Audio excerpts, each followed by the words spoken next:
Fantastic. So I just wanted to move on now to talk about online and social media, and a little bit about personal branding. And I thought I'd mention up front, the very start of this, I talked about my name. My name's quite unusual. I got a sister Jane and a brother Mark, so they're not the sort of names that I've got. But also my background's quite unusual, so it's probably helpful to understand why I became associated with what was Find a Cure and now Beacon. So there are two kind of parallel tracks. So my mother was a very unusual woman, or extraordinary, as I heard someone say the other day, which I loved. She was quite unusual in the sense that she worked with a lady called Erin Pitsey and set up the first home for women who were suffering from spousal abuse, which became Refuge. And although I was very young at the time, I was aware of that. But she also had some, should we say, neurological conditions that made it difficult for her to hold down relationships for a period of time. And she ended up moving to America, which I went to see her out there. And over a period of time there, she went through different sort of environments, but ultimately ended up as a DJ in the gay male clubs of Hollywood. I would go and visit, of course.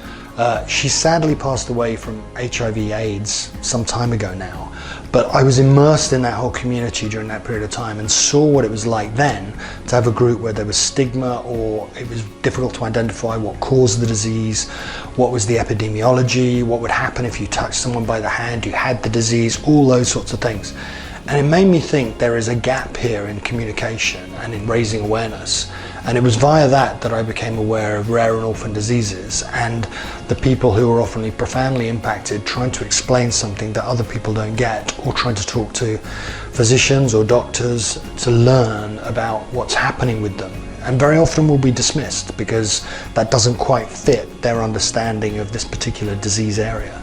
So it was off the back of that I thought I want to do more to raise sort of awareness of the community. And it was the rare orphan disease through some friends and others who had children with rare diseases, and my background was as a teacher, where I thought, I think I can do something, and then found Beacon for Rare Diseases, which was amazing. And so ever since then I felt passionately about, can I do more for the community to do that? So I just wanted to give you that background because that makes me feel good about myself, about the community, but it also means I can deal with the name issue much better. I should also point out, last thing, is my surname, Bennett Coles, which again is a little bit much, came about because my grandfather was from Wales. Coles is like son of coal, as in coal miner. He managed to get a scholarship to study in England, left part of Wales, the mining community where the family was from, but his best friend Bennett died in a mining accident, and he changed the family name to Bennett Coles to remember his best friend. So that's where it comes from. So I'm proud of the name, but slightly conflicted because it is a bit odd.